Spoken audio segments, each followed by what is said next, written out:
Ayan, at meron dito mga gulay. Binigay lang sa amin itong gulay na ito ng isang kapatid. Ayan. Ito ay meron ditong kangkong. Ayan, isang taling kangkong. May alokbate. Ayan, ang alokbate. Tatlong alokbate. Ayan.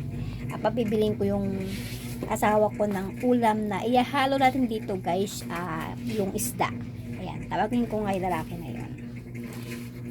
Tingnan natin. Isang vlogger nagtitinda ng gulay. Hello, gulay. Ayan, thank you sa gulay. Lapit na yung gulay. Bili ka ng isda, ha? Panghalo sa gulay. Okay? Okay. Yan, wait natin, guys, sila.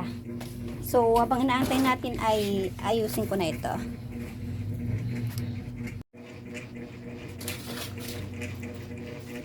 At guys, ayan, aalisin na natin yung talbos at yung mga dahon nito para ayan, himay-himayin na natin, guys.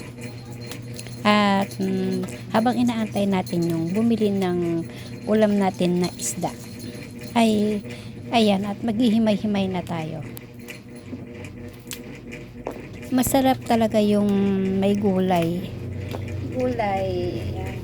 Lalo na kapag meron tayong mga tanim. So, may tanim naman tayo, guys, kaso maliliit pa. Hindi pa masyado na pwedeng, hindi pa pwedeng kuhanan. At pag medyo okay na yon ay hindi na tayo bibili pa ng gulay. Pwede na tayong kumuha sa ating tanim. Ayan. At hindi na tayo pa nga gagastos dahil sobrang mahal na ngayon, guys, yung mga gulay. So, makakatipid na tayo kapag meron tayong mga tanim na mga gulay. Maganda rin, guys, yung meron tayong tanim na mga gulay. So, mahal ang mga gulay natin. Mahal ang mga gulay natin So, kapag meron tayong mga tanim, ay hindi na tayo bibili pa. Doon na lang tayo kukuha sa ating mga tanim.